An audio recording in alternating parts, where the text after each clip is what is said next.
Bismillah, walhamdulillah, wassalatu wassalam ala rasulillah. Louange à Allah subhanahu wa ta'ala, Seigneur de l'univers, et paix et bénédiction sur le prophète Mohammed sallallahu alayhi wa sallam. Chers frères, chères sœurs, on vous souhaite la bienvenue à votre émission préférée, Sungalo Wadjuli, sur vos chaînes préférées TM1. Dans ces mois bénis de Ramadan, on vous dit Assalamu alaikum wa rahmatullahi ta'ala wa barakatuh. Que la paix et la bénédiction d'Allah nous accompagnent tous, qu'Allah nous accorde la baraka de ces mois bénis de Ramadan. Le mois de Ramadan est un mois d'adoration, un mois de purification, un mois d'élévation spirituelle, où le musulman cherche à s'élever spirituellement, à se rapprocher d'Allah subhanahu wa ta'ala. Parmi les actes d'adoration qui nous a recommandés dans ces mois bénis de Ramadan, il y a l'intensification de la prière. La prière qui est la communication entre l'homme et Dieu. Quand on rentre dans la prière, c'est comme on a décidé de rentrer en communication avec Allah subhanahu wa ta'ala. Et la prière nous rapproche d'Allah subhanahu wa ta'ala, nous permet de communiquer avec Dieu et ça nous permet de pouvoir se purifier, se rapprocher à Dieu. Dans ce mois béni de Ramadan, il nous est demandé d'être assidus à la prière obligatoire. Les 5 prières obligatoires, c'est des choses qui, nous musulmans, doivent faire l'effort d'avoir l'assiduité, de les mettre en application correctement dans ce mois béni de Ramadan. La prière, Allah nous a prescrit à des moments bien déterminés. Inna salata kanat alal mu'minina kitaban mawquta. Que la prière a été une prescription sur des croyants à des moments bien définis, bien déterminés. Donc, dans ces mois bénis de Ramadan, le musulman doit s'organiser afin d'exécuter les 5 prières correctement à l'heure. Chaque prière apporte quelque chose à l'organisme, apporte quelque chose à la foi du musulman. C'est comme quand le médecin te prescrit de médicaments que tu dois prendre. Il te donne l'intervalle que tu dois prendre.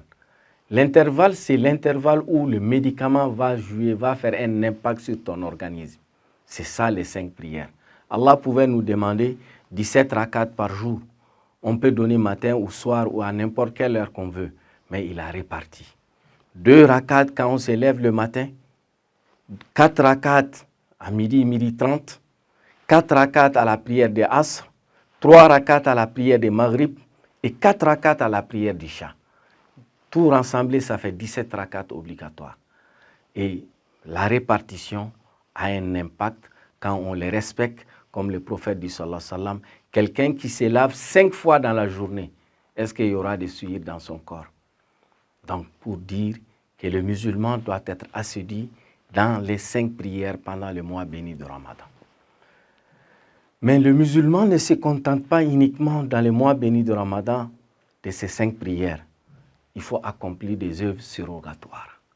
Les œuvres surrogatoires, quand le jour du jugement dernier, on va comptabiliser tes prières obligatoires et qu'il y a des manquements, on va solliciter les prières surrogatoires pour venir combler. Mais quelqu'un qui vient, il n'a pas de prières surrogatoires. Imaginez s'il y a des manquements par rapport à la prière obligatoire où on va piser. Ça sera parmi les perdants qu'Allah nous préserve. Et le prophète dit sallallahu alayhi wa sallam, la première chose qui nous sera demandée le jour du jugement dernier, c'est la prière. On comptabilise le nombre de prières qu'il doit avoir dans ton compte. On regarde ce que tu as amené. S'il y a des manquements, Allah dira aux anges, prenez dans les prières surrogatoires pour combler. Mais c'est quelqu'un qui n'a pas amené de prières surrogatoires et qu'il y a eu des manquements, et il sera parmi les perdants qu'Allah nous préserve.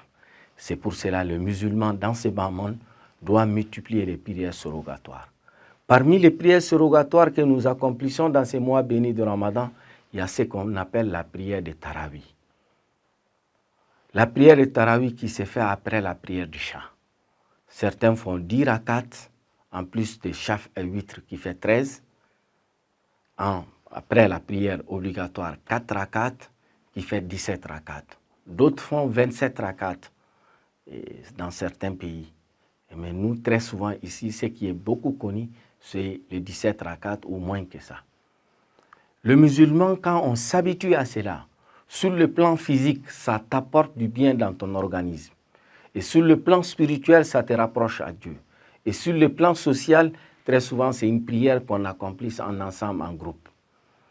Mes chers frères et sœurs, il y a un certain nombre de choses qu'il faut tenir compte en accomplissant cette prière. Tout d'abord, l'heure de la prière. On ne peut pas faire la prière surrogatoire avant de faire la prière obligatoire qui est la prière d'Isha. L'intervalle minimum qui est exigé par les érudits entre la prière de Maghrib et la prière d'Isha, c'est 1 heure de temps. Donc, ceux qui sont à Bamako, on ne peut pas commencer la prière d'Isha avant 19h45. Donc, ça, c'est le temps minimum qu'il faut respecter. On fait d'abord la prière d'Isha, ensuite on fait la prière surrogatoire.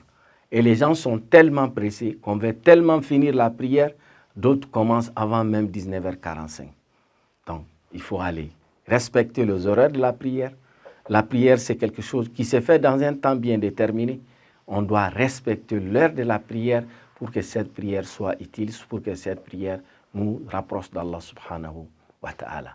En dehors de la prière obligatoire, cette prière surrogatoire, elle est surrogatoire, ce n'est pas une obligation. Cela veut dire qu'en fonction de tes capacités, tu peux faire 10, alhamdoulilah. 10 est trop pour toi, ta santé ne te permet pas. Tu peux faire 4 s'il faut les faire. Tu peux faire 6. Et cette prière aussi n'est pas une obligation, n'est pas une condition indispensable au jeûne. Il y a d'autres qui pensent, je ne peux pas jeûner aujourd'hui parce que je n'ai pas fait la prière surrogatoire. Non. Bien sûr, il est demandé, si tu peux de les faire, mais ce n'est pas une condition indispensable au jeûne du mois béni de Ramadan. Et en dehors de cette prière, chers frères et sœurs, il y a un certain nombre de prières surrogatoires qui ne sont pas aussi une obligation, mais qui sont à des degrés plus importants que des prières surrogatoires ordinaires, notamment le 2 rakats de Fajr. Avant de faire les 2 rakats obligatoires, quand on dit Salatu khayru minan nawm, avant la prière de Subh, il est souhaitable de faire 2 rakats. Ces 2 rakats courtes dont on récite la sourate al-Fatiha et Qul ya ayyuhal kafirun à la première rakat et la deuxième rakat sourate al-Fatiha et Qul huwallah. Et on peut réciter n'importe quelle sourate, mais c'est préférable de le faire avec ces 2 sourates. Ces 2 rakats, le prophète dit sallallahu alayhi wa sallam, khayrun minad dunya wa ma fiha, que c'est meilleur, c'est plus méritoire de tout ce qui se trouve dans ce bas monde. C'est 2 rakats surrogatoires. Donc, il ne faut pas les rater.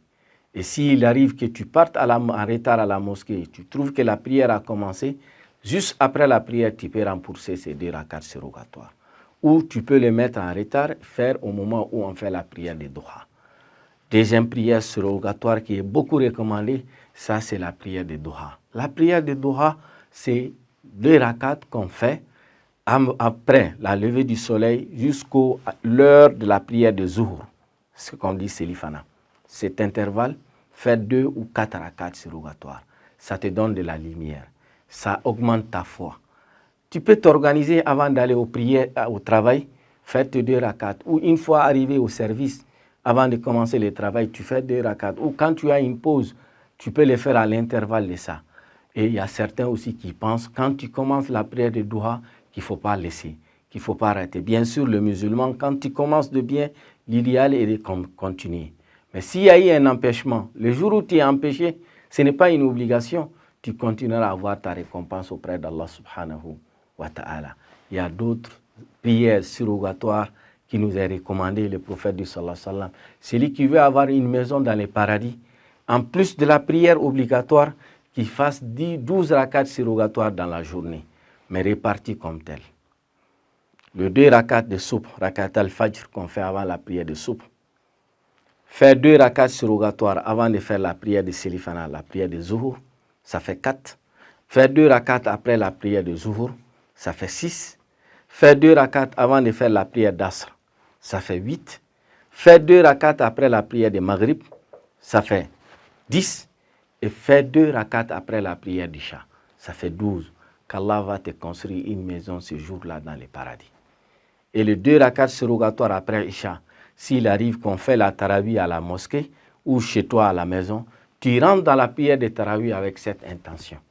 L'intention d'avoir les mérites de ces hadiths du prophète sallallahu alayhi wa sallam.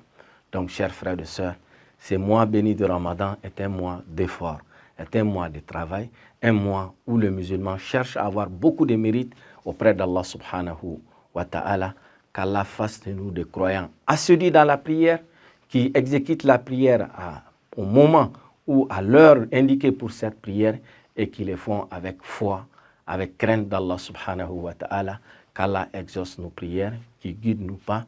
Chers frères et sœurs, ceux qui ont des questions ou des suggestions, n'hésitez pas à envoyer sur le numéro qui est affiché en bas de votre petit écran. Qu'Allah nous donne la baraka de ces mois bénis de Ramadan. Wa jazakumullahu khayran wa barakallahu fikum wa ahsanallahu ilaykum.